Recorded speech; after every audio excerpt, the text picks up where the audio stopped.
Hey everyone, my name is Andrew Davis, and you are watching Conversations in Pop Culture, brought to you by my sponsor, Mixum. Mixum Printing is the smarter way to print. Printing your creative project can be confusing and stressful, but Mixum is here to make it easy. From their instant quote calculator that lets you get as many quotes as you want for free, to their 24-hour customer service support, Mixum is here to make sure your printing experience runs smoothly from start to finish. And right now, you can choose from a range of premium printing options and materials, and the company has also printed so many successful Kickstarter campaigns, and some of them you may have even heard about on this very show. And Mixum offers services in the United States, Canada, Australia, and the UK, and Mixum can print and reach your audience anywhere in the world.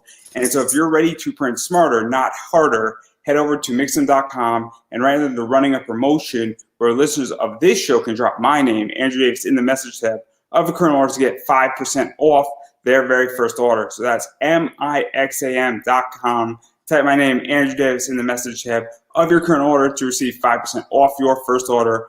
And without further ado, I have somebody that I think a lot of people know due to Facebook, who's an attorney, is sort of the comic book lawyer that we all love, because there's some we don't love, and that's Gamal Hennessy. So welcome to the show. Thank you, sir. Happy to be here. Good to meet you. Yeah, no, I am super excited because I've wanted to interview you since all of last year, and you were busy, I've been busy, and obviously I'm part of your group, and I am super excited to be speaking to you. I know you're teaching the comic book class, and we'll talk about that in a little bit, but I think a lot of people know you for that class, for a lot of the advice you give for free on Facebook groups and in Facebook groups. But what is your background? Because you have a very interesting path into comics and law and dealing with things that I think that a lot of people don't necessarily know about and know about your background, because you're not just coming into this and you didn't graduate law school and you're saying, I know everything about comic books. You've sort of lived it a little bit. Oh, absolutely. So it started out, I started reading comics since I was 5 or 6 years old. And that actually carried into the point where I was in law school. And I graduated law school in 1996. And during that time, I actually got my first job as general counsel for a Japanese animation company. That was the first job I had out of law school. And the job was basically taking a lot of animation that had already been released in Japan, licensing it in the United States, putting it into English, and then releasing it in the United States and Europe. I did that for about 4 years. And then when Marvel decided they wanted to break into the Japanese market, they hired me out of Central Park Media, and I became the international publishing manager of Marvel. And I did that for about 2 years, which means taking a lot of the books that had already been released in English, stripping out the lettering, licensing all of those books into other countries so that the local agents could then put in the local language and sell the books there. So I did quite a bit of that in Europe, South America, Asia, but my primary goal there was to open up the Japanese market. Once that market was open, I did a lot of other things in Marvel, like a lot of licensing deals for the merchandise, because that was when I guess Tobey Maguire was Hulk and Tobey Maguire was Spider-Man. Ang Lee was doing his Hulk. And so the merchandising program was growing very rapidly. And we were also doing a lot of deals for artists and writers to come in and work on a freelance basis, because Ultimates was actually growing then, and we had a lot of other different initiatives. And what I realized was that you would give a writer or an artist a contract, and you'd say, have your lawyer take a look at this. Let me know what you think. But I knew the person that I was talking to didn't have a lawyer, and he knew he didn't have a lawyer, and he was going to sign whatever I put in front of him because I was Marvel and he wasn't. He had no leverage. He had no position. He didn't even have an understanding of what it was he was signing. So when I left Marvel, which was like 2003, I opened up a practice called Creative Contract Consulting. And the idea was just to help people understand, what are you signing when you sign a contract? If you make a brand new character and you put it into a Marvel book, what actually happens to that character? Letting people at least go into the deal with open eyes. But as technology changed And as the internet kind of grew, more and more people had the opportunity to do creator owned deals, or they became publishers on their own. And they didn't necessarily just need contracts explained to them. They needed contracts drafted, they needed contracts negotiated, they needed option agreements broken down in case, somebody wanted to pick up their book for a TV show. They needed work for hire agreements if they were going to hire some people to work on their books. So as the industry became more complex, my practice became more complex.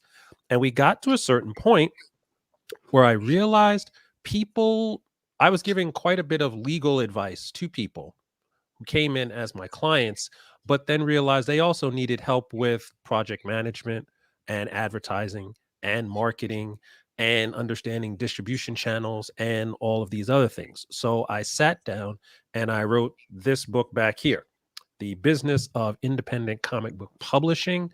And I released it last year. We did it as a Kickstarter.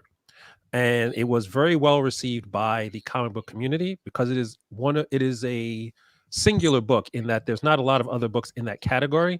There's a lot of books on the craft of comics, how to actually make a comic. There are quite a few very good books on the legal aspects of comics, but there wasn't a book that really tried to break down the entire process of making comics that wasn't just someone's experience, because there's been a few books where someone who's gone through the process said, okay, this is how I went through the process, but they didn't really break it down on a systematic way. And that's what the business of independent comic book publishing is designed to do. Even to go further into that, because obviously this also is not dealing with the Marvel way to do comics. No. Where because I've read parts of the book, and obviously, I read the Kickstarter, and I know sort of what it deals with. And I'm regrettably angry that I missed it. So I'm kicking myself for it. And we're going to talk about how to fix that problem for everybody in a minute. But the idea is that up to this point, and correct me if I'm wrong, I don't think there was anything about dealing with independent comics. And also, independent comics, they've been around since the 70s. Obviously, I've had people like Howard Cruz, Trina Robbins has been on my show, and a variety of Dennis Kitchen, which is the Underground Comics, which is a predecessor, I feel, to indie comics in a lot of ways. Absolutely. But it's the idea that, up to this point, and indie comics exploded really 2018 all the way up to now, and they're bigger than ever. There was never anything that dealt with indie, I feel. And it's something that I think, correct me if I'm wrong, where I don't remember anything saying, here's how you market an indie comic book. I didn't even think that was a problem until about 5 years ago, let alone even just being on the market. Because if you told me 5 years ago that Kickstarter would be bigger than anything else with comics, I'd be like, you're crazy. And so what has that been like? Because I think that's very important to talk about. I'm curious your opinion is that, what has that growth been like? Because your book really hits a niche that and hits a bigger problem, I think. And it's attempting to solve a bigger problem. And I know that people are going to be really pissed they can't get the book. But we have a solution, I promise. Yes. Well, to answer the original question, there have been ways to actually publish independent comics, like you said, since your Robert Crumbs, since your underground comic scene in the 70s, since your ash cans. But because the internet actually makes that process from a technical standpoint much easier, it doesn't actually make the business of doing it easier. You still have to figure out how you're going to get your book into Diamond. You have to figure out if your book actually belongs in Diamond in the first place based on the nature of the book. You have to decide how much you're going to be able to spend per page to actually get this book put together. You're going to have to figure out who you're going to hire to get the book done in your budget. You're going to have to figure out a lot of things that if you go into, let's say you go into Marvel and you're going to, work on their book, all you really have to do is know how to make the book on time. And you have to make the book according to the script that they give you. You don't have to worry about how many different covers there's going to be. You don't have to worry about, is it going to be in libraries? That's not your problem. But at the same time, you don't get to benefit from the success of that book. other than your page rate. If you want to be in independent comics, you basically have to become a publisher in the same way that the gentleman from like went to Image and they built their own comic book company. You're going to have to build your own comic book company, and there's a lot of things that go into that that are not really explored in many other books to the level that I tried to do it in my book. So that's why the book is like 450 pages long. That's why the book has like 1,300 references in it, and it has in almost every major chapter there are forms and there are things that you need to consider for your book, because every independent comic is represents a unique business opportunity. There's no one size fits all kind of concept when you're putting together a comic, because your story is going to be different, your marketing is going to be different, the business model that you set up to actually make your book successful is going to be different, and you have to put those things into consideration every step of the way. And you have to spend quite a bit of time on it, I feel, before you even start making the book. Because if you make the book and then you try to fit it into the business later, you're going to probably waste a lot of time and a lot of money, and you could ultimately lose your rights to the book. Yeah, and I think obviously we're going to talk about the solution, and you're extremely knowledgeable about this, and I know that you obviously deal with other things as well, and I also think that one of the problems that happens, because I speak to people all the time, and they don't know what a PO is, for instance, and the Mhm. fact that a PO, a purchase order, for those who don't know, is a legally binding contract, Mhm. and that if somebody agrees and then it's properly filed and all that stuff, and then a distributor stiffs you, and it's a $10,000 deal. I mean, there's legal consequences that you could pursue. And Mhm. all these people don't understand this, and even trademarks and copyrights, and the fact that you can copyright something, you could also trademark something. Mhm. And there's different legalities to it. And I'm not a lawyer by any stretch of the imagination. I used to work in Washington, D.C., dealing with appropriation law of all things, but I'm not a lawyer. I'm more of a government policy guy. Mhm. But I think and so I'm curious what your experience is with even just dealing with people on a regular basis, because obviously you noticed a lot of people had no idea what the hell they were doing when presented with a contract, and I'm sure that you either get calls or you get emails where there's a crisis in a Kickstarter where one creator wants to take it to TV and the other doesn't, and Mhm. then there's a whole thing. I mean, I'm sure there's somebody in my head who has a big legal crisis with Mhm. like 15 artists, and I think you know who I'm referring to. And it's a very complicated issue, and I don't want to be creating a defamatory statement per se, but there are people who I know who have contacted other people, and they're like, "What can I do with this circumstance?" And Mhm. so, what has that been like for you dealing with all of this, and also starting to provide solutions to people, and also even just educating people, even free or paid? Well, the good news is that over the past 8 or 9 years, there's been a lot more comic book creators who are going into the process with more open eyes.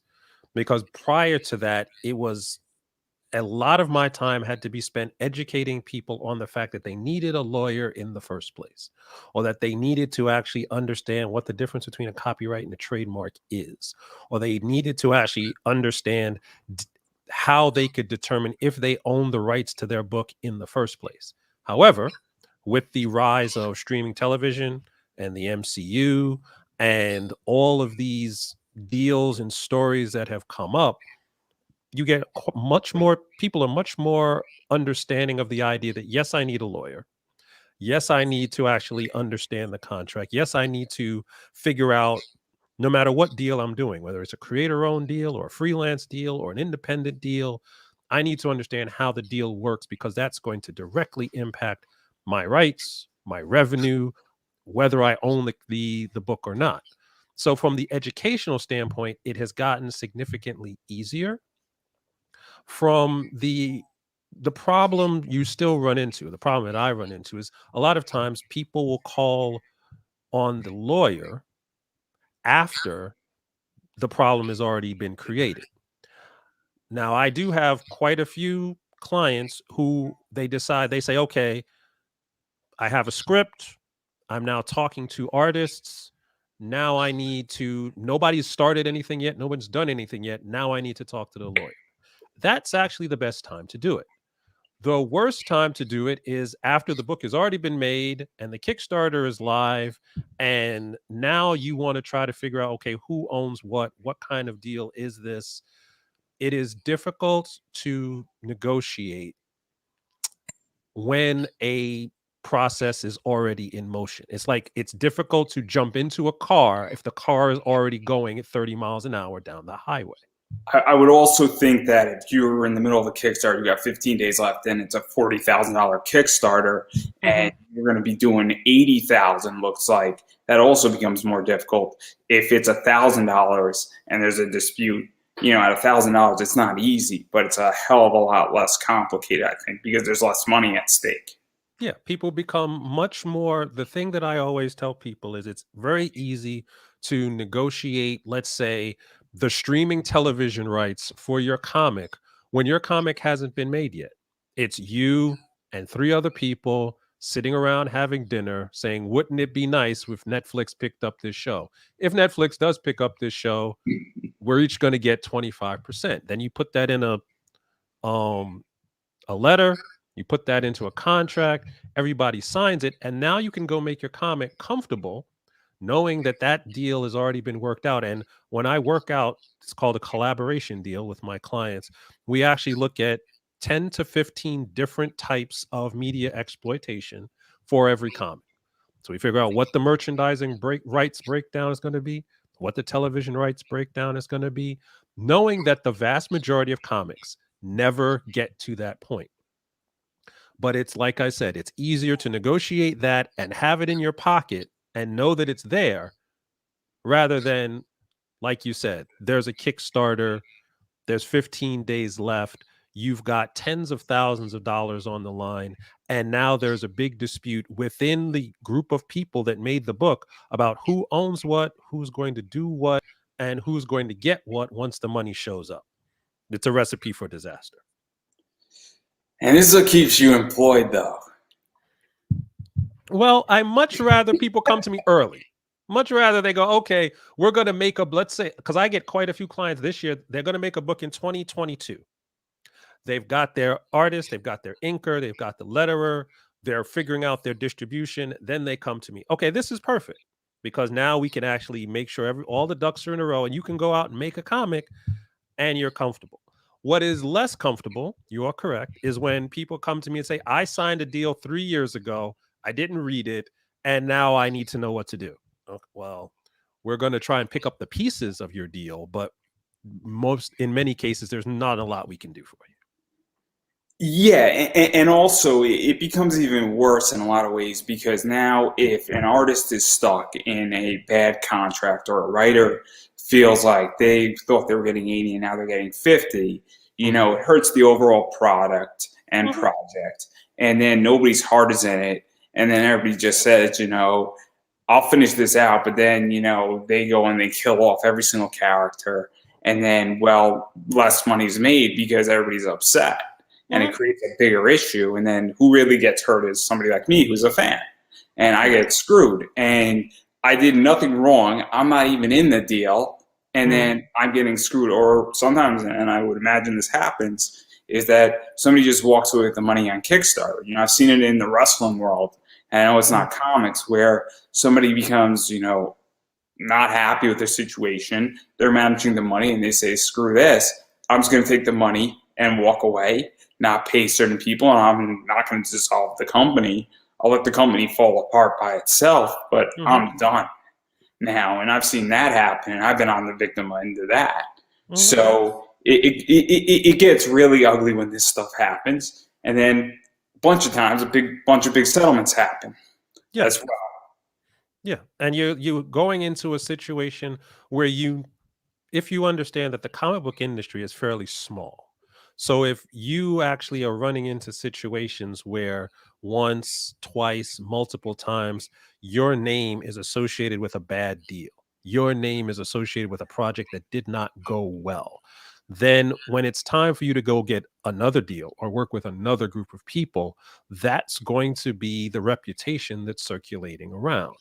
So if you're planning to only ever do one Kickstarter and you run away with the money and no one, then, no one ever hears from you again. Well, that's one thing. If you're planning on having a career in comics, you have to actually protect your reputation in comics, which means that if someone backs one of your Kickstarters, they actually get what it is that they backed. If you're working with someone and you promise them X percentage of what comes through, if they don't get X percentage, you are now running into a potential problem.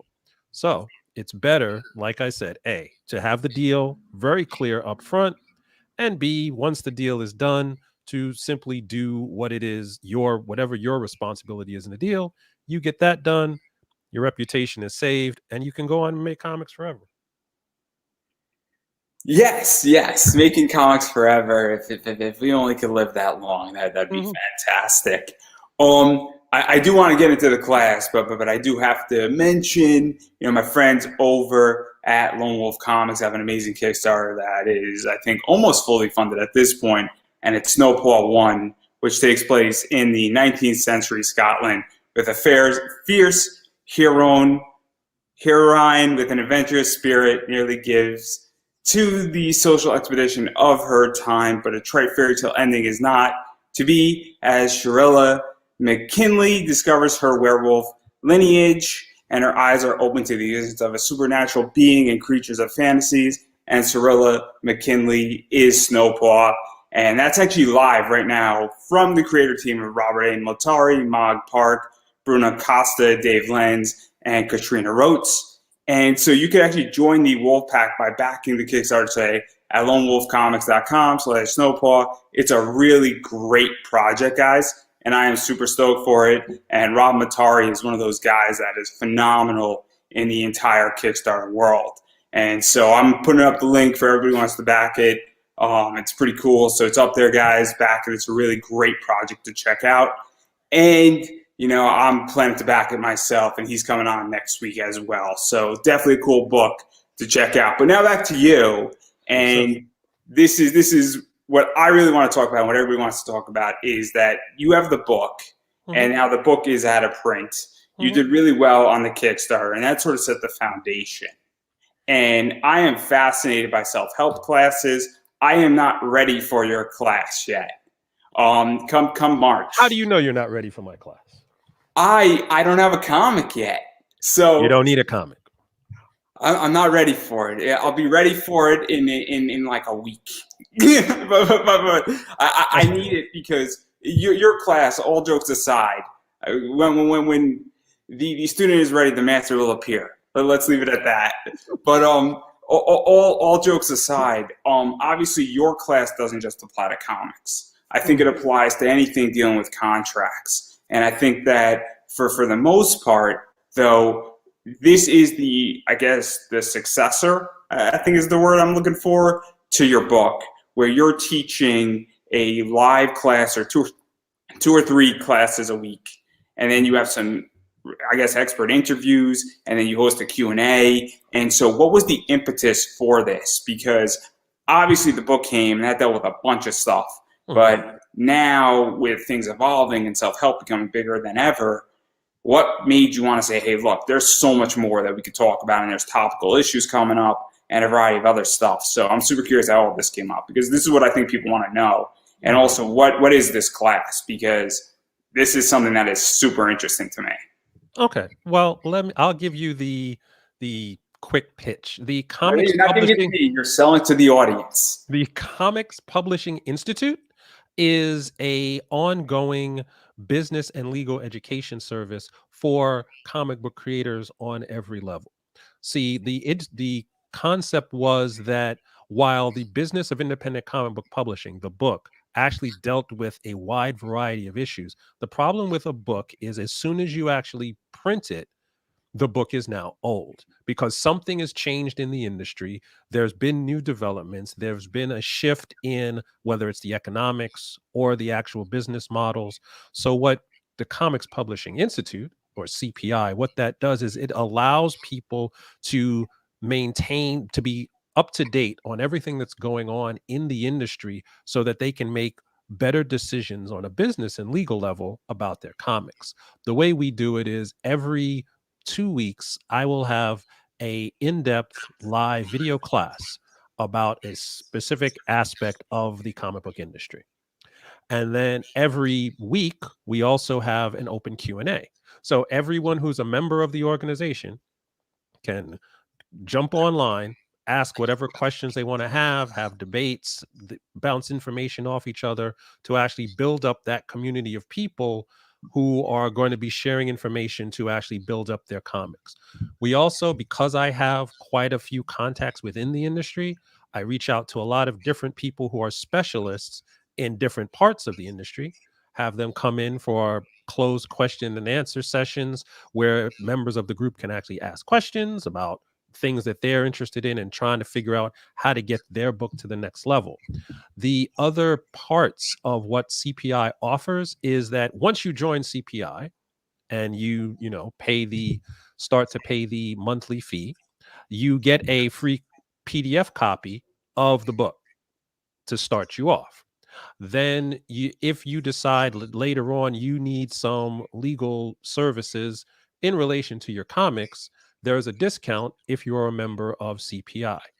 If you need one-on-one business consultation to build up the business model for your book, there's also a discount for that.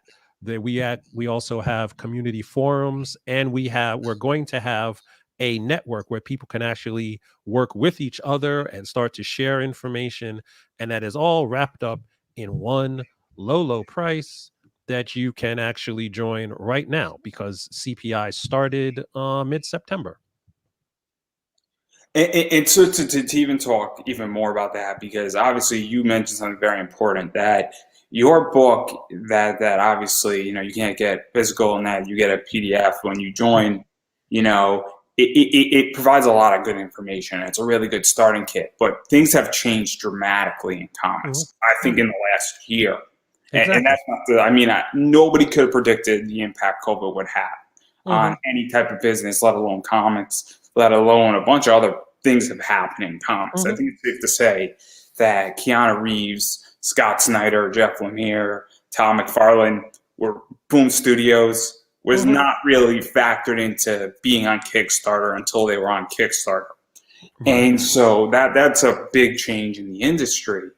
And so what is that like to realize that there's been such a massive change in what's happened, and that legitimately 12 months ago, that I don't want to say you need to go back to the drawing board, but parts of it need to be redone. And even we're looking at companies like Image now are funding books on Kickstarter, and like this is sort of, I don't want to say it's out of whack, but what has that been like for you? Because you sort of, a whole change has occurred. Now, I'm curious what you think on this, because this is your wheelhouse, and I'm on the investing side of all of this. So as an investor, we are perplexed at Kickstarter and at indie comics. And a lot of people in, the comic book investing side dealing with high-end books are saying, like, what's going on here? Because there's prices have never been higher. And at the same time, though, also we look at all this indie stuff and it's like, what's the next breakout, and should we be putting money into Kickstarter books? And it's a very confusing entity. Okay, well, let's deal with the investment. I know I threw a lot at you. I'm sorry. The investment and the Kickstarter piece first. If you're looking at the value of a certain book being based on scarcity, so the fewer copies that are actually in circulation, the potentially higher the investment price of that book is, then it makes sense to actually look at books in Kickstarter, especially if they're coming from artists or creative teams that have a certain amount of cachet, because those books by definition aren't going to have necessarily 8 or 9 print runs, which is going to reduce the overall value of your investment. If they have a Kickstarter and it's, a limited print run, then those books are going to be the most rare. If you're, building your investment portfolio based on rare books, Kickstarter looks like the way to go. In terms of just focusing on how the industry has changed since the book has come out, one of the last chapters in the book is fundamentally about dealing with change. Because as an independent comic book creator, it may take you 2 or 3 years from the time you decide you're going to make a book to the time the book comes out. And in that period, the business may change, the economics of your country may change, the social dynamics may change, and you're going to have to be able to adjust to that by the time your book comes out. So the good thing about my book is that it actually gives you a foundation from which to make decisions. At every stage of the development process, we say these are the considerations, these are the decisions that you have to think about. But we don't assume that there is one right answer, because, like we said before, every book is different when it's actually going through that process. The magic about an independent publisher or an emerging publisher is that there's very little bureaucracy. So if something happens very quickly and you need to change very quickly, you can do that because it's usually either just you or three other people, and you can get on Slack and say, "Hey, we need to do NFTs now." Whereas when you sat down and thought about it, there was no such thing. And I like, was about okay, to ask you about that. 'Cause we now need to do this. Or all of the you can say, let's say you were planning on getting your books into comic book shops last summer, and then you realize, oh, all the comic book shops are now closed. What are we going to do? But the book will actually give you the tools that you need to actually pivot very quickly to actually make the decisions that's going to put your book into the best possible light. It's one of the reasons why I did not try to make a single linear path, like this comics has to be done this way, because that's not actually how comics work, and it's not actually how business works. It's not actually how life works. So their CPI actually is a way to help keep you people up to date and keep people informed about the changes, but the foundations are still the same. The legal foundations, the business foundations, the financial foundations are still the same. The details are going to be different in every case, but you still need a fundamental basis to start out with. Because you mentioned NFTs, and I Mhm. was actually going to ask because I think that's one of the biggest changes as well. Where I mean, the way I view the two biggest changes is that obviously a lot of companies are now coming into Kickstarter Mhm. that are bigger companies than your traditional indie, Mhm. and they're coming in a lot more, Mhm. and then also, and they're coming in a variety of ways. So obviously companies like Zenoscope and Boom are now much heavier in Kickstarter. Mhm. At some point, I think Marvel and DC are going to jump on the bandwagon, and Image is there as well. Mhm. To some degree, Scout is there, and I think it's only going to get bigger. But then we also have other companies coming in.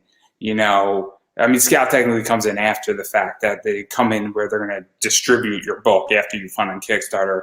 I think Mhm. Second Sight Publishing does it. I think there's a few others, and I'm missing some names here, but obviously, and then obviously NFTs are the second biggest change I feel in this entire industry because, well, and NFTs are the Wild West in a lot of Mhm. ways. And I don't know how I feel about NFTs because I'm on the fence and I'm very confused on them Mhm. um, as investments. And I think that a lot of people are, and I think 90% of them are going to fail and are Mhm. going to not be worth money. But it's also the fact that it's on the table now. And so how are you adjusting to things that are also uncertain? Because it seems to me that like all these new distributors are popping up and that there's so much change going on and that Kickstarter is directly tied to it. Mhm. And it's a weird time. And I don't know if anybody knows the answers to these questions per se. Well, I think the key is to let go of the idea that there is a single answer. For every book, for every creative team, for every publisher, there's going to be options that are going to be available, options that are actually realistic, and there are going to be choices that are going to be made. And if you actually know where you want to wind up and you know what the options are, you can make a choice that is informed by business realities to increase your chances of success. The reality of the situation is that the vast majority of small businesses, and comics is, if you're an independent, comics is a small business, the vast majority of small businesses do not last past 5 years. it is also a reality that the vast majority of creative endeavors do not recoup their initial investment. So if you are looking at a creative project that usually doesn't recoup its money, and you're a small business that usually fails within 5 years, you have to look at it from the statistical standpoint that you are more than likely to not succeed. So, having a business and legal foundation is going to definitely increase your percentage chances, increase the statistical possibility that you will succeed, but you are still the underdog in this situation. So, yes, there are NFTs. Yes, there is crowdfunding. Yes, there are alternative forms of distribution. There are ways to actually reduce your costs. There are all these kind of things, but you are still gambling. You're gambling with your creative ideas. And there's nothing wrong with it. You just have to understand it when you walk in and realize there is no magic bullet. There is no, well, if we just do this, this, and this, we will definitely succeed. No I, project definitely succeeds. there's a whole thing with me where I have, and I'm starting a day job next week. Mm. And there's a reason why I haven't gone into the creative field yet, because I have certain money, but I don't want to gamble that money per se. And I have certain commitments as far as investing and making sure that I'm planning for my financial future, and that, I want to buy a house in the next year. And so I can't afford to take certain gambles Mhm. in that regard. And there's nothing wrong with that. And I think a lot of comic creators don't understand that, or people want to do comics. Obviously it is a risk, and you could fail or you could go to the moon, where you could have the secret thing. And look, I'm rooting for everybody to say, hey, go for it. But also, you shouldn't mortgage your house to go for it either.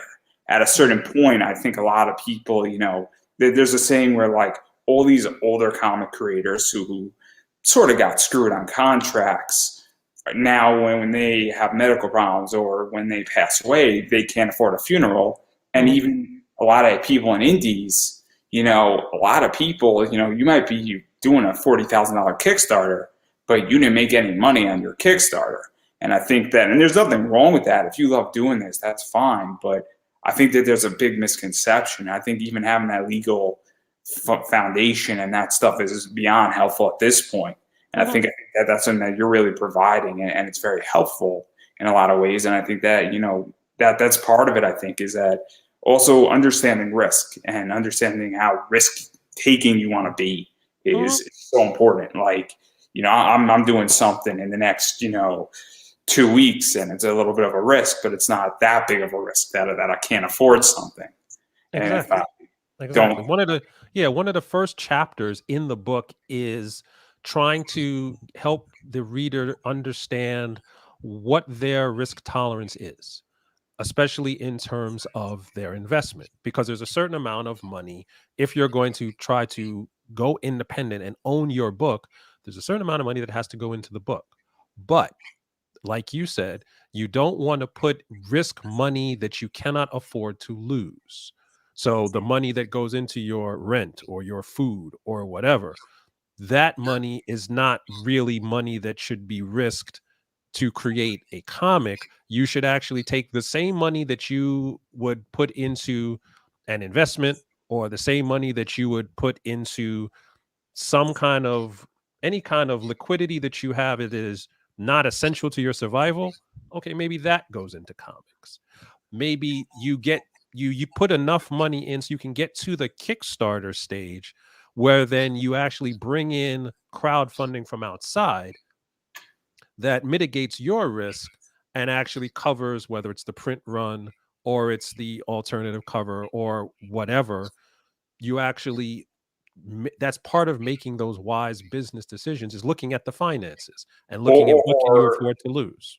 Or what I like doing, and if I run a Kickstarter, what's going to happen is I'm going to probably self-fund the first book, but then with the Kickstarter money, it's going to pay for the printing, and then it's going to go in and fund the second round or the second issue, which is, I think, the way it should be done. And I think that people who are really smart understand, saying, look, the way I'll make my money is I won't make my money on the first issue. I might not make my money on the second, but if it's 6 issues, I will make money on issues 5 and 6 in the project. And it's a different way how to do it, saying, look, it's startup money is where I'm going. and then the machine becomes, a perpetual machine. The way I run, I buy and flip comics and sell them. The way I run it, and I think that it's a great model, is that I'll buy a book for 20, and then what I'll do is that if I sell the book for 60, eBay takes 13%. Fine, I might walk away with $25, maybe $20 on a $40 really after shipping and everything, and then I'll take that $20 out, put it into something else, and then I'll kick the 20 forward, and it funds the next thing. So now no new money is being put into the business, but rather if I lose everything, that $20 went into the stock market, went into an S&P fund, or went into something else. But now I'm taking money out of it, so the fund isn't growing, but no new money's being added. And I think that that's a really good business model that people should implement. And I know a bunch of creators who do that because it works very efficiently. But I think that it's very important, I feel, for people to not just have a legal education, but also understand what other people do. And I think you're really providing that. And I think it's really great. And I think it applies way more, not just to comics, but anything. In reality, coming up with an idea and doing other things. And so obviously I want people to join your class, because your class is very, very important. And I think that it can benefit people, and some people think they don't need it. And I think that, what it is, if you offer, I think, a yearly subscription and then a monthly subscription. There's a monthly subscription, there's a 3-month subscription, there's a 6-month subscription, and there's an annual subscription.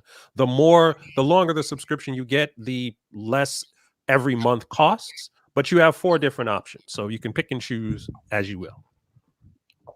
And one of the things that I recommend is that, and this is just me, and this is probably how I'm going to start out, because I'm going to be cash flowing things for a while, is that, start out just in a month and see if this is a fit for you. Because obviously, I think it's $20, $25 for the monthly subscription, and then it goes down significantly. If you get a monthly subscription, it is $20. If you get the 3-month, it's $19, 6-month is $18, and for the annual, it's $16 a month. And so obviously, and correct me if I'm wrong, if somebody says, hey, look, I'm not fully believing and I'm not fully trusting, I'm just going to do a month, or I'm going to do 3 months, and they're like, man, this is great, this is helpful, they could switch during month 4 into a year.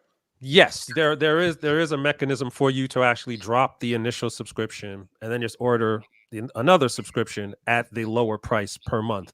And what the good thing about joining now is that there's already a significant amount of content already in the service, because we record every video and then we put it into the archive, so that you can actually search the archive. And let's say you want to know exactly how to go about filing a copyright.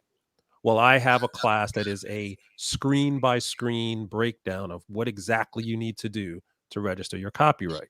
But if you're not ready for that part and you really want to know how to find freelance talent and negotiate a deal, you just go to that lesson, and then you can, watch that. And as you're looking at the videos, if you have questions, you can put the questions right into the video chat, and I will, we can work out the question there, work out what you need. Or you can just jump on the weekly Q&A, which is kind of an adjunct to the class, and then ask anything that might have been outstanding in your brain or things that you're thinking about with relation to the video. So we already have like 9 classes up online. We have 4 expert interviews. We brought in agents and publishers and Kickstarter experts and things like that. So now is a good time to actually check it out, because there's already a body of knowledge there that you can look at that's going to grow every month. And then even backing out of the class, because I am not good at filing copyrights. I am not good at filing a trademark. I'm not the guy who's going to do it.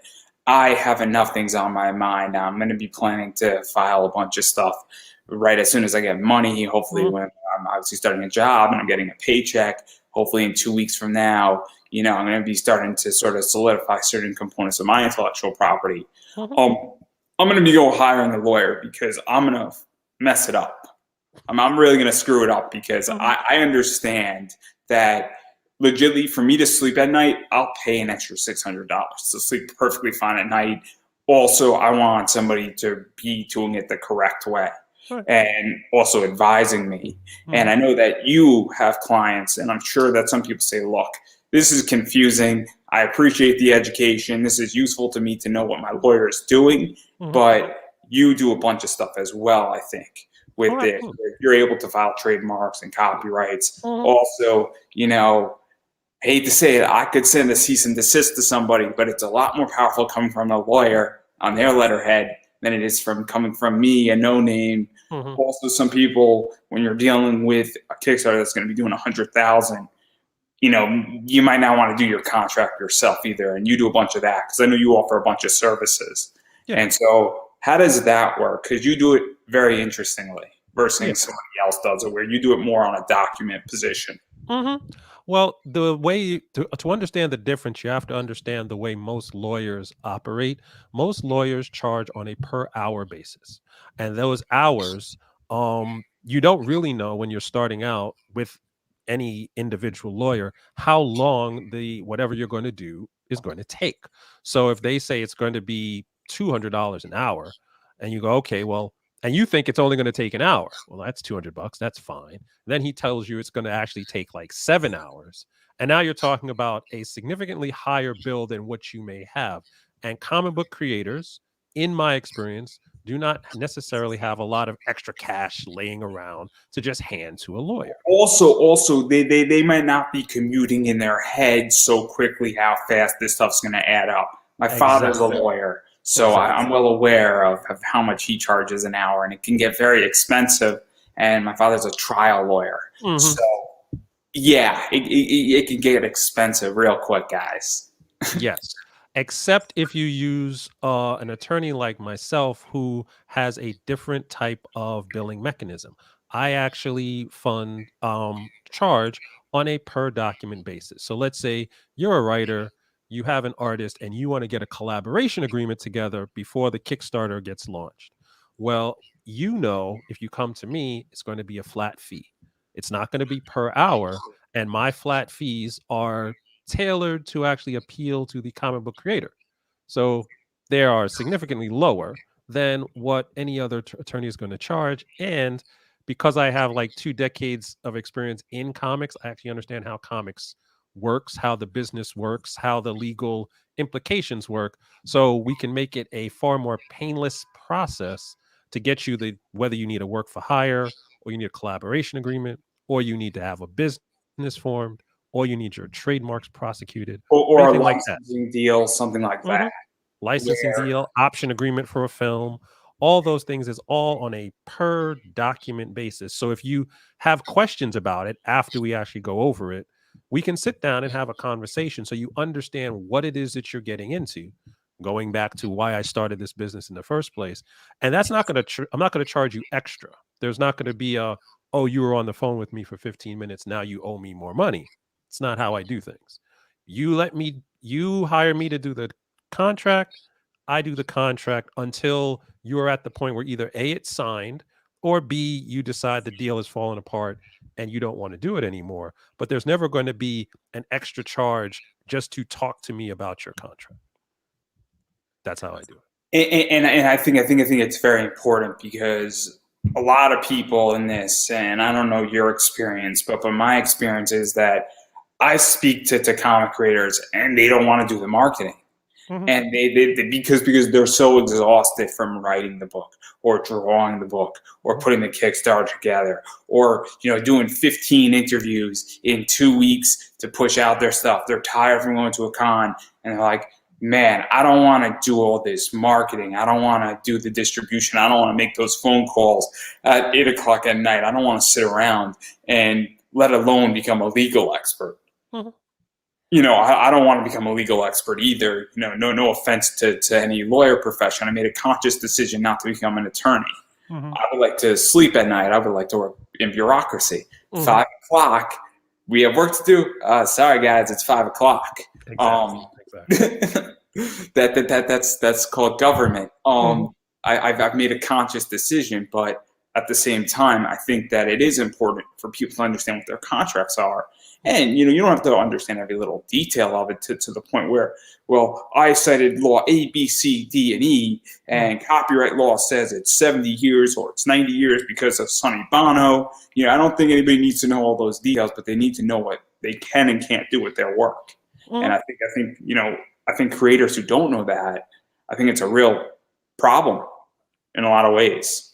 Yeah, it's been a problem since Superman, pretty much, because since modern comics have actually existed in the United States, creators have been getting detrimental deals for the work that they've created. And They've been getting shellacked is a good word. Unless you actually understand what it is that you're signing and why it is that you're signing it and what it is that you're going to be getting, you are opening yourself up to a lot of risk and a lot of pain. That is unnecessary. You don't have to do that. And I just think that it's people need to think about it, because comics is not all about creating comics. It's not all about the art. It's not all about the variant covers. It's not about getting your book into distribution. That is at best 30% of it. In which you need to have the legality stuff in there. You need to have infrastructure. You need to have an understanding where your content is going. And I think that you're one of the guys that's doing it out there. I don't know anybody else in this sector who is giving really in-depth advice and education, and even just getting somebody's brain to start thinking about it.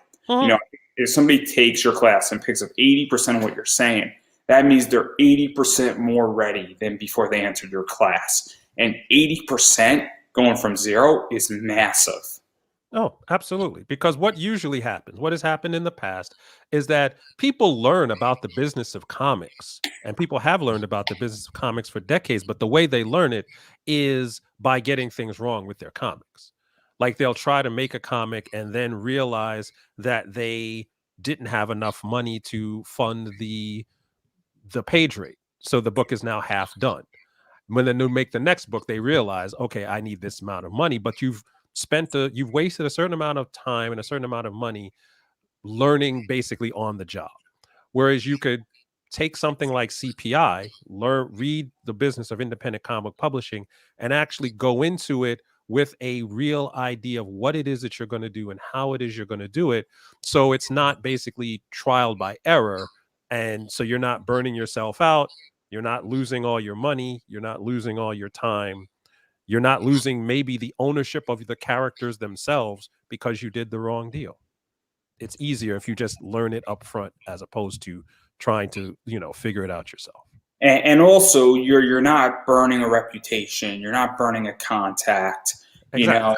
You're not unhappy in the deal. You're not costing somebody else money. And because you and I both know, and I'm sure bad actors in comics, and I have enemies in comics. I'm sure that you do too. Everybody does. It's a very small community, and everybody knows who I don't like. It's not that hard. If you ask who Andrew Davis doesn't like in comics, it's pretty easy to find out. And most people that I speak to are like, no, you have justification for it, for what's happened. And I've been very, very open about what's happened. So it's not a secret. But it's the idea that it's a very small community. I mean, I know practically everybody who's somewhat big in this industry, and everybody who's big in this industry. And also I know that people come in and out of DC on the indie scene now, out of Marvel, out of Image, and it's only getting tighter. It's only getting tighter. So, obviously understanding just how to do things from a business point where nobody hates you, even though they might not be thrilled the business deal fell apart. It's a very good skill as well to understand. And legal contracts do that, because if everybody knows their place, you could be unhappy about it, but you're legally bound in that position. And well, the best deals are those kind of deals where you feel like what you are getting is equal to what it is that you're giving up. So you're doing a deal and you have to do X amount of pages in Y amount of time, but the amount of money you're getting actually makes sense for that deal. And now nobody is upset.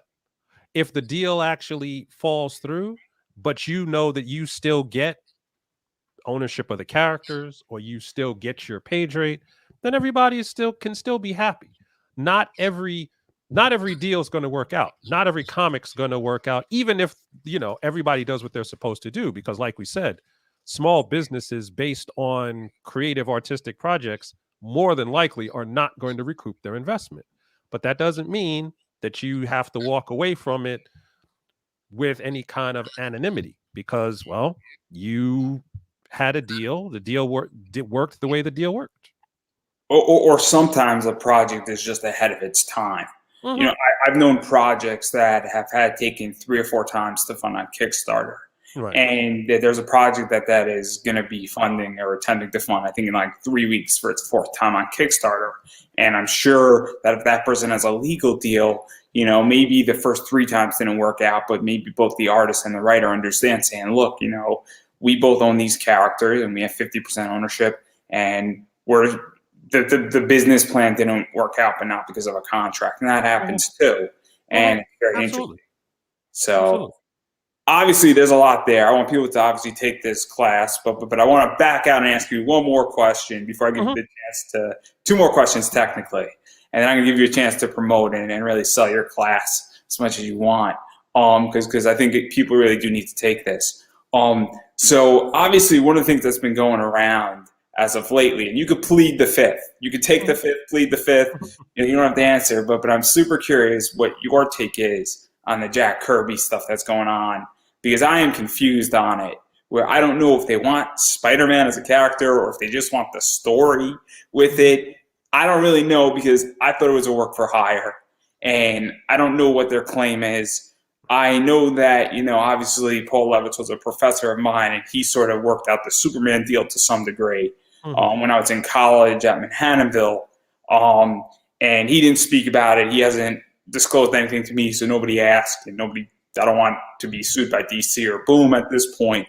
But I know stuff was sort of worked out in that deal, but what is going on with that, and what's a work for hire, and what's the story behind that? Because I am utterly confused, and I think everybody else is as well.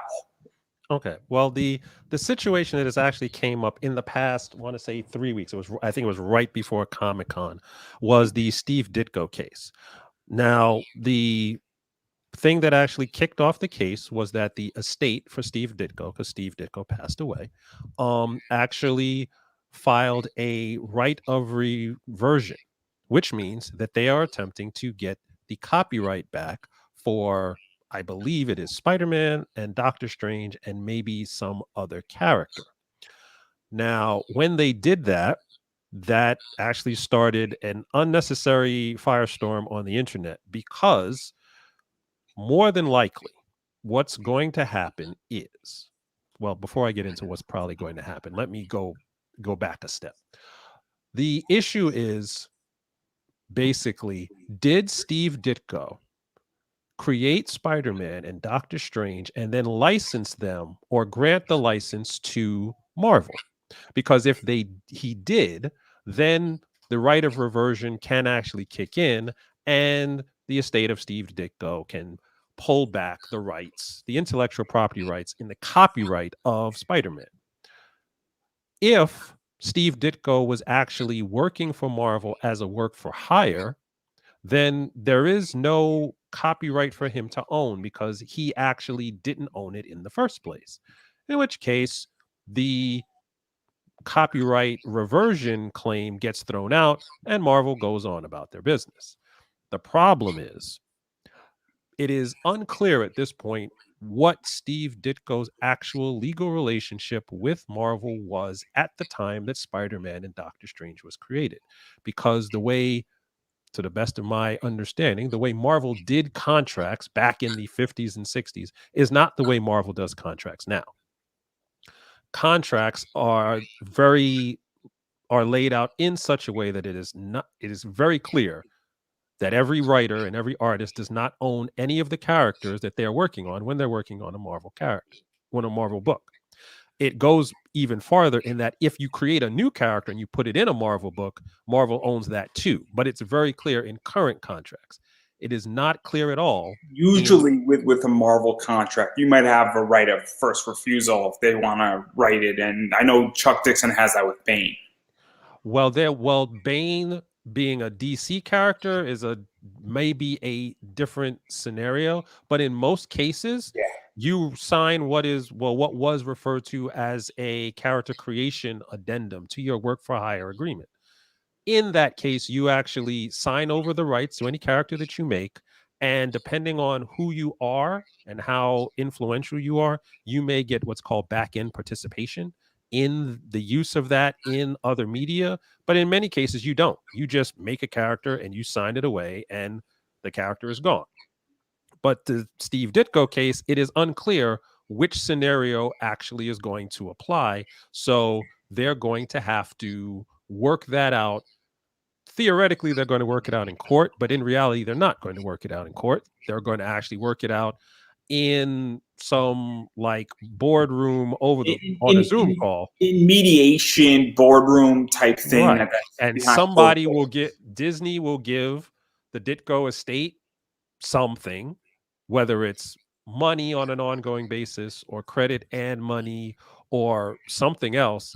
But the idea that you're going to wake up one day and Marvel's not going to have Spider-Man is extremely unlikely, to the point of I wouldn't even worry about it unless you're like a stockholder at Disney and you're not really sure how much this deal is going to cost. Then that's a financial issue. You don't really have to worry about that either. The other interesting piece of that is that Marvel then went out and looked at a lot of the characters that were created during that time. Black Widow and a lot of other characters that I think were related to the Avengers, to try to preemptively have all of the estates of those creators and stop them from doing what Steve Ditko is doing. And that came down like a couple days after the Steve Ditko case. So a lot of these things will actually shake out in the next few months or years. But again, Steve Ditko estate's going to make some money, which is nice. And Marvel's going to keep publishing Spider-Man and Doctor Strange and making Spider-Man movies and Doctor Strange movies and toys and video games and t-shirts and all the rest of that stuff. I figured we would ask the lawyer who's this is his expertise, because it's not mine. I was confused on again. I was under the presumption that it's going to be sorted out. It'll be sorted out anytime. It's just the details of how it will be sorted out. I also think that everybody thinks they're a lawyer on the internet after watching Law and Order. Everybody thinks they're a lawyer and a doctor and, airplane pilot, and, it's fine. I figured you explaining it is much easier than everybody else explaining it. And it's sort of going to put it to rest, because this is where I'm going to point everybody in the next few weeks when they come at me or you, or we get into this discussion, no matter where we're at. So obviously, you're the expert. I'm not on this topic. I know my expertise is limited. I'm very good at buying and selling comics, and I'm somewhat decent at speaking. Somewhat decent. I could teach comic book investing all day, no problem. I could teach people how to do it. I could teach everybody how to do everything up and down. I could teach people how to day trade comics if you really want to. Which is a whole entity in and of its own right. I'm very good at that too. Lawyering, I will go hire a lawyer like you to solve my problems in comics. Yep, because I like to sleep at night. A wise choice. I much prefer to do that versus handling it myself, because I will screw it up and I'll somehow get my character rights and my cute little elf into Marvel by accident. Which I mean, if I somehow trademarked and copyrighted my elf into Marvel, there'd be a million questions, and I might just let them keep it. Yeah, it's less hassle that way. I'll write the book, How You Trademark Something into Marvel. I'll make millions. And then I'll get a cease and desist. And my career and yours will be over because they'll cite this interview. So having said all that, though, I am curious because New York Comic Con just dropped. And obviously, I don't know if you were there Yep, at I New was York there. Comic Con. So were you there as a fan or just walking around, or were you there with Comic Book Legal Defense Fund or in a booth, or what capacity? Just curiosity. Well, most of the time when I go to Comic Con, it is a place where several things have to happen at once from a business standpoint. One, there are a number of panels that I am on a fairly consistent basis that I have to appear at.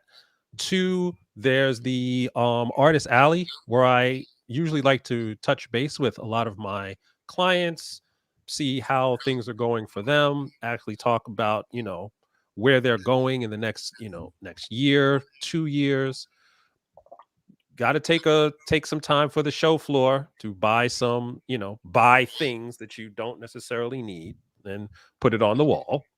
And then I have to spend a pretty significant amount of time once the show floor is closed, actually interacting with the people who are in the industry, because comics is one of those things that its production is geographically dispersed. So you may not see or hang out with the people that you do business with all the time unless you actually go to a con. So that's when the dinners and the drinks and the social gatherings happen. So you can actually have that human interaction, because not everything can be done over a Zoom call. Yeah. Yeah, and that's something that I'm not going to be able to do, and I have to figure out a different way how to do that because I have a disability. So it's going to be a Mhm, very interesting thing how I'm going to figure out how to network within that capacity when I'm entering the fray, which is coming in the next year.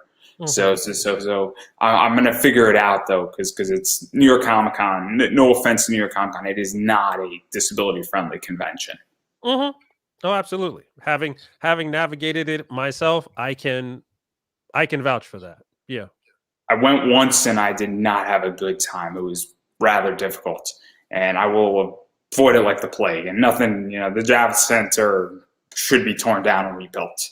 I mean, it's outdated. I think it's a safe assumption to say. Um, not saying that the New York Comic Con, it's not New York Comic Con's fault. It's just Mhm, circumstantial what's happened. But even going further into this, obviously, I think it was sort of a lighter con, and it was a very interesting con. I wasn't paying much attention to it because I wasn't going. I have other things going on in my life that are more important at the moment. But what was it like? New York Comic Con. Also, where do you think cons are going? And where do you think we are going in the next year with conventions? Because obviously COVID has done some damage to comics, and I'm part of the great digital pivot, mhm, meaning that I want to increase my capacity online. And I think you're somewhat in that space right now, very much where I want to market to the world, and I don't mhm, want to market just to the US or at a con. And also, I'm building a digital product, which makes sense. And you have a digital product. mhm, mhm. Well, to let's start with the first part first. New York Comic Con this year was lighter. I want to say it was, just eyeballing it, 50% lighter. And just in terms of the number of people that were there, the number of retailers that were there, the number of corporations that actually showed up. But what that did was it actually made it much easier to move around. It made it much easier to actually see things. And you wouldn't walk up towards a booth and go, okay, that booth is like, there's 15 people deep. There's no way I'm ever going to get to see what's there. So I'm going to just skip it. This year, you just walk up to a booth and you can buy stuff and talk to people, and it's great. Because they actually they opened up that new pavilion for, it's like a 5-floor pavilion they opened up for the panels. The panels were much more comfortable and spacious, and the overall experience, because I hadn't gone to any cons for about a year and a half, so it was actually good to get the experience of going back to a con, because I always enjoy the experience. It's as tiring as it is. Always enjoy the experience. And two, because there were fewer people there, it was much easier to actually move around and do business, because I'm trying to interact with people and talk shop, make deals, close deals. It's much easier when there are fewer people there, in the overall space. Where do I think cons are going in the next year? I believe you're going to have a little bit more of a dip, and then in 2022 you're going to have an uptick, and that uptick is probably going to continue to like 2025 and beyond, because you're going to get more and more small to mid-tier publishers who are going to actually get their first shot at being at at being at a con, because that's one of the things that I actually noticed in New York Comic Con. People who were on the waiting list and couldn't get in and couldn't get a booth, couldn't get a table, now all of a sudden, oh, now you're in, and now you're actually making money. They're selling through all their product. So I think because cons are a somewhat direct form of distribution, in that if you can actually get your product to the city and you can actually set up a table, there's very few other costs that you have to worry about in terms of distributing your product. I think you're going to actually see more and more people going to cons till it gets back to the point where it was 2018, 2019. I think digital is going to actually integrate itself into the con experience. I don't think it's an either or situation. I think a lot more cons are going to have digital components, and a lot more people going to cons will actually integrate that into their digital plans, whether they're live streaming or whether they're actually selling things that are digital exclusives at the con, or they're integrating the con experience to their digital experience. I think there's going to be a merging of the two, so that depending on what your business model is, there may be some cons that you attend, some cons you don't attend. Maybe you attend, maybe you're 100% print, maybe you're 100% digital. But I think it's going to be a spectrum, and people will actually figure out, especially with independent comics, where their book fits, where their business model fits in that spectrum, and then they'll go from there.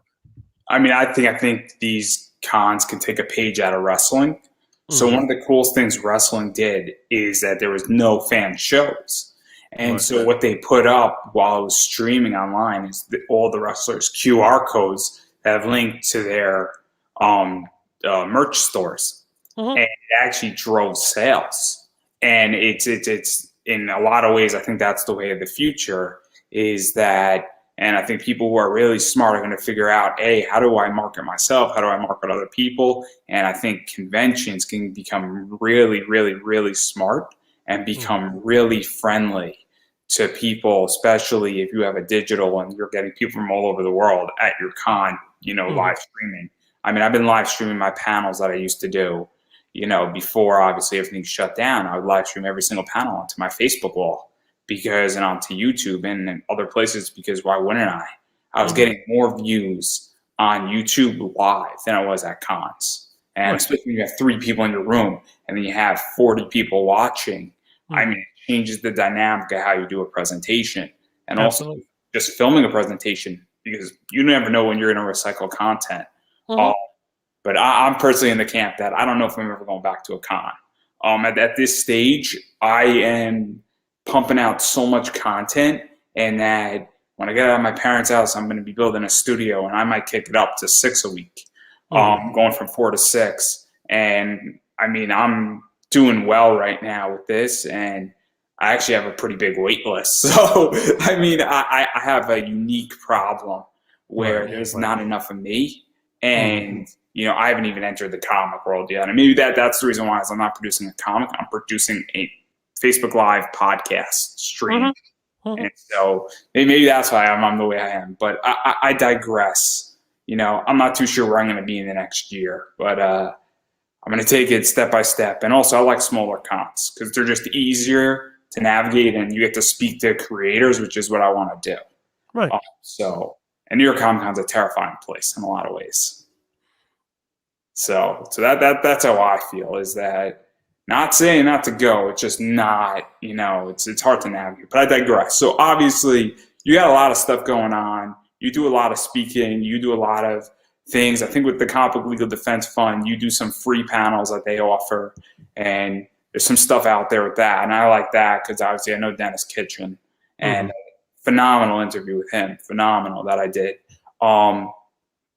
So where can people find you on social media? Where can people join your Facebook group? What people should not post in your Facebook group that will get them declined? Also, where can people sign up for your class? Where can people, get a sense of what's out there, and even just, any resources that you might have, and obviously, if I didn't mention Twitter, Instagram, Facebook pages, all that jazz. The easiest way to find me is if you just find Gamal Hennessy, Facebook, Twitter, LinkedIn, you're going to find me. If you look for the Facebook group, it will be the Business of Comic Book Publishing. You can actually join that group, and as long as your Facebook page has something to do with comics and it wasn't created like a month ago, then I will probably let you on, and it's not going to be a problem. If you want to get a free consultation for the legal aspects of your comic book project, you can go to creativecontractconsulting.com. It's all one word. And you can sign up to request a free consultation, and we can set that up for you then. If you would like to actually join the Comics Publishing Institute, you can also go to creativecontractconsulting.com. And in the one of the pages you can select is the Comics Publishing Institute. And there are videos on that page that actually explain what the Institute does, what you get. And then there's a link that you can then go to the actual learning management software and sign up to become a member. And for those who are interested, I just put the group in there. So that's the group. I know it's got a bunch of numbers in it. It's just copy and paste it or click in the links down below. This is for the people on YouTube as well. Obviously, Facebook's not allowing me to post in my private group, which is annoying, but that happens. But you can join my private group too. It's completely free. Again, anything with comics. If you post eBay sales, I'm going to just take down your post. Then don't post hentai or porn as well. I prefer that not in my group because, well, Facebook doesn't like that. But in all seriousness, though, and going forward, if you really want to be in comics, you should be joining this program. And if you really want to make sure, because as you stated, most businesses and most ventures in this area do fail, and it's not easy to stick around to do this, and very few people do. People start and then they don't continue. It's a tough road to go down, but the more knowledge you have in creating things, and there's plenty of good books, and also the business side of it, because comics are a business, the more likely you are to be successful. And this is just one area that's going to give you a foundation of how to be successful and how to, give you that little bit of an edge up. And as he stated, as Gamal stated, there's a lot of information in this class, and there's constant new things. And whenever something new comes out, it's very reactionary. And so that's something very important to understand as well, is that this is a reactionary thing where content isn't just pre-created. It is generated every week or every other week. And so if a major change happens in the next 3 weeks, it's going to be addressed. And then also you could rewatch all this stuff and pay attention. So if you don't understand something, or you forgot how to do a copyright, filing, there you go, or you need trademark help, or you're like me and I'm an idiot at this stuff, I'm going to have to, when I join this venture, I'm going to have to watch that video like 10 times. But that's important. It sounds crazy when I say it, but somebody might want to say, look, I'm on the website. What do I do now? I'm on the website. What do I do for step 2? I'm on the website. What do I do for step 3? And they might go step by step by step, and it might take them 3 hours to do it, but they're going to do it correctly. That's the point of the screen by screen analysis. Exactly. And there's nothing wrong with that. If you're doing it right and it takes you 3 hours, I'm down for it. So obviously you should go do that. Obviously join the Facebook group, follow on social media, LinkedIn, all that stuff. Also, if maybe you do get the client, sort of maybe explain, because maybe you're a brand new comic and you just did 20,000 on Kickstarter, and I'm sure there's exceptions made where some people are just killing it and they're just brand new in week 2. Happens. I know this because there are people in my Facebook group that are like that. So obviously, that being said, I'm also an independent content creator. I appreciate shares. I appreciate likes. I appreciate hearts. I appreciate people, obviously sharing this interview out. It goes a long way when somebody shares something out for me. Obviously, I like when people like my Facebook page. You like my YouTube page or subscribe to YouTube. I have Buy Me a Coffee. I do like coffee. Dunkin' Donuts has an amazing donut that looks like a spider, and I'd like to go buy one of those things on Friday. So you could buy me a coffee, and then I'll go buy a donut. It'll be great. Obviously, my friend Rob has his project going on, Snowpaw. That's in the comment sections up above. Go check that book out. I think you won't be disappointed in that. And yeah, go actually take this class, guys. I don't think you'll be disappointed. And if you're skeptical, just sign up for a month. And then if you love it, you could upgrade to 3 months, 6 months, or a year. And if you're serious about this and you really want to commit, this is a really good place to start with comics. And you're going to get the PDF of the book, and you're going to get the foundations, and you're going to be that much more likely to be successful. I can't promise anything, and Gamal can't promise anything.